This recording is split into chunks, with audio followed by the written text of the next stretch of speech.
Welcome to Democracy Now!, democracynow.org, the War and Peace Report. I'm Amy Goodman. Polls have opened in New Hampshire for the first primary of the election season. On Monday night, Vermont Senator Bernie Sanders held a massive rally and concert at the University of New Hampshire in Durham, attended by over 7,500 people. The reason that we are going to win is the American people, no matter what their political views may be, are sick and tired of a president who is a pathological liar, who is running a corrupt administration, who is a bully and a vindictive person, who is a racist, a sexist, a xenophobe, a homophobe, and a religious bigot. Meanwhile, the campaign of Senator Amy Klobuchar has picked up the endorsements of 3 major newspapers in New Hampshire as the Minnesota senator hopes for a stronger result after placing 5th in the Iowa caucuses. The campaigns of Senator Sanders and former South Bend, Indiana Mayor Pete Buttigieg have called for a partial recanvass in Iowa after a result showed Sanders winning the popular vote, but Buttigieg narrowly edging him out in the delegate count. Meanwhile, audio has leaked of 2020 presidential candidate, former New York City Mayor Mike Bloomberg, defending the use of stop and frisk in 2015 at the Aspen Institute. We'll have more on New Hampshire later in the broadcast. The death toll from coronavirus has now topped 1,000, with 42,000 confirmed cases. Monday was the deadliest day yet, as 108 people succumbed to the disease in mainland China. In the city of Tianjin, thousands of people were ordered to quarantine after an outbreak linked to a shopping mall infected over 30 people. Meanwhile, in newly identified cases in Hong Kong are raising fears the disease could be spread through pipes after 2 cases were identified in the same apartment building. Senate Minority Leader Chuck Schumer is calling on all 74 federal inspectors general to investigate retaliation-based firings of whistleblowers or witnesses who report presidential misconduct. 2 days after his impeachment acquittal last week, Trump fired 2 key figures from the House impeachment proceedings: the National Security Council's Lieutenant Colonel Alexander Vindman and U.S. Ambassador to the European Union Gordon Sondland. Attorney General William Barr confirmed Monday the Justice Department will review information provided by President Trump's personal attorney, Rudy Giuliani, that he gathered from Ukrainian sources about former Vice President Joe Biden and his son Hunter. Senator Lindsey Graham first shared the news on CBS's Face the Nation on Sunday. The Justice Department charged 4 Chinese military members over the hacking of credit monitoring agency Equifax Monday. The 2017 breach affected around 147 million Americans whose personal data was stolen, including Social Security numbers, birth dates, and driver's license information. Attorney General William Barr said China was responsible for state-sponsored computer intrusions. The Salvadoran Congress is condemning what they call an attempted coup d'etat after President Nayib Bukele stormed the Legislative Assembly Sunday, accompanied by heavily armed soldiers and police officers. Bukele is demanding lawmakers vote to approve a $109 million loan to equip military and law enforcement personnel. The president addressed his supporters at a rally in El Salvador Sunday. If those shameless people don't approve the plan of territorial control this week, we'll summon you here again on Sunday to call for God's support, saying, God, you asked me for patience, but those without shame don't want to work for the people. In the Philippines, 4 environmental and human rights defenders and a journalist are being detained after they were arrested Friday night in Tacloban City. The 1-year-old baby of organizer Marissa Caballao was also taken, but has since been released. Police say the activists were arrested for illegally possessing weapons and accuse them of belonging to communist groups.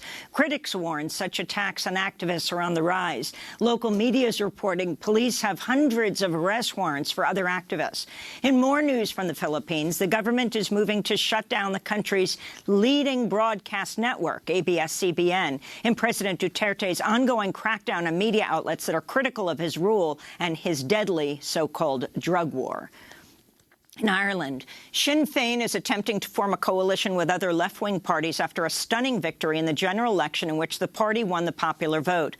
The final count of the vote revealed today Sinn Féin took 37 parliamentary seats, putting it just one seat behind centre-right party Fianna Fáil. Sinn Féin, which originally formed as the political wing of the IRA, focus their campaign on social issues, including housing, homelessness and health care. This is Mary Lou McDonald, president of Sinn Féin. You know, it's a big statement of change. It is a big statement that this is no longer a two-party system. It's a statement that people want a different type of government and that people have great confidence in us. And I say that with all humility. Turkish and Syrian forces clashed in northwestern Syria as tensions rise following the killing of 5 Turkish troops by Syrian forces Monday. Nearly 750,000 people have fled the area since the fighting escalated in December. The UN is warning the ongoing attacks in Idlib province are creating a humanitarian disaster that could lead to famine in the region. The UN is also warning that the massive swarms of locusts devastating crops in a number of East African countries could become the worst infestation the region has seen in decades. Countries that have already been affected or are at risk are Kenya, Somalia, Ethiopia, Uganda, South Sudan, Eritrea and Djibouti. Experts say higher temperatures and heavier rainfall due to the climate crisis are leading to worse locust swarms. A small swarm can work its way through enough food to feed 35,000 people in a single day. In Canada, 47 people were arrested around the country Monday while protesting in solidarity with Wet'suwet'en land defenders as they are raided by Canadian police. Protesters around Canada blockaded ports, railways and other sites of transportation. The blockades affected 20,000 rail passengers and prevented 200 freight trains from travelling. Indigenous activists have been in a protracted battle to protect their land from the construction of TransCanada's 400-mile, $4.7 billion coastal GasLink pipeline. The Seattle City Council voted Monday to bar some residential evictions during winter months. The Socialist City Council member Kshama Sawant sponsored the bill. If enacted, it would prohibit most evictions in the months of December through February, though the initial bill proposed a longer ban period. In Arizona, the contractor hired to build a portion of Trump's U.S.-Mexico border wall has begun destroying a sacred Tohono O'odham burial site. Monument Hill is partly located within the Roosevelt Reservation west of the border town of Lukeville, Arizona. The site was once used for religious ceremonies, and its cultural significance traces back hundreds of years. Since construction of the border wall began at the Arizona border in August, construction crews have also been ripping out saguaros and other protected cactus varieties, as well as pumping scarce water resources. A South Dakota Senate committee has deferred action on House Bill 1057, effectively killing the controversial anti-transgender legislation.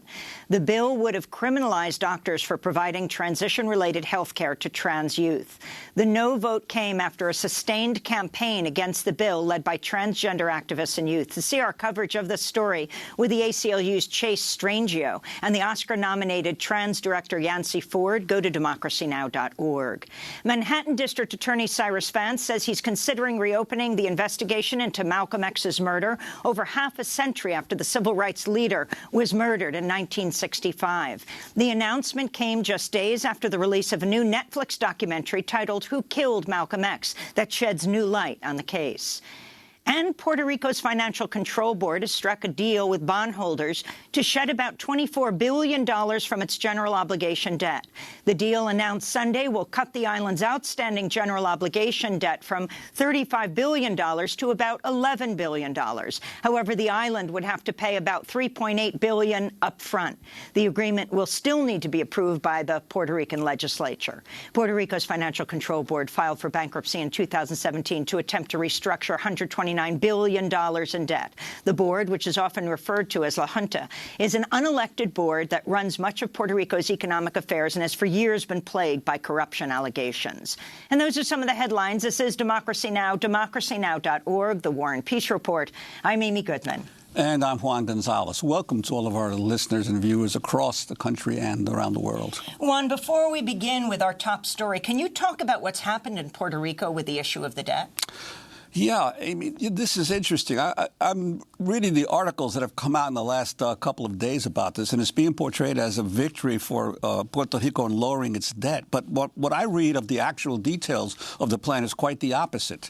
The island, you cannot pay back debt for which you don't have money to pay. So the entire debt of $70 billion has been questionable. And in fact, the control board had offered these bondholders only about 29 to 30% on the dollar. Now they're getting, with this deal, a much better deal from the Financial Control Board. This is actually a victory for some of the bondholders, especially the vulture funds, because the Control Board had actually said that it believed that at least $6 billion, the most recent debt of Puerto Rico, was actually illegally issued. And that's the money that the vulture funds came in and the hedge funds grabbed in 2012, 2014. Now they're going to get money back. And in fact, Puerto Rico has to not only pay $11 billion over 20 years, but it's got to put up $3.8 billion up front. In other words, as soon as you sign the deal, you got to give the bondholders $3.8 billion in cash. So the vulture funds are now making out with this. And explain what vulture funds are. The vulture funds are the ones who came in and swooped up debt at the very end in the last few years when Puerto Rico really was issuing debt that everyone knew it could never pay. And the vulture funds came in, and as the value of the bonds dropped dramatically, they scooped up the debt at very low prices. So I think that similarly to what they did in Argentina and Greece and other countries that went into financial collapse.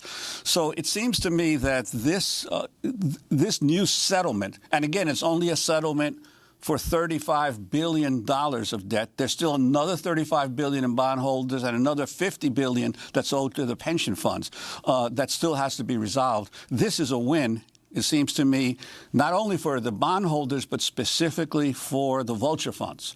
And the legislature of Puerto Rico still has to vote on this, and we'll see what happens. But those who portray this as a victory for Puerto Rico are not really paying attention to the details of the agreement. And, of course, we'll continue to cover this in the days to come.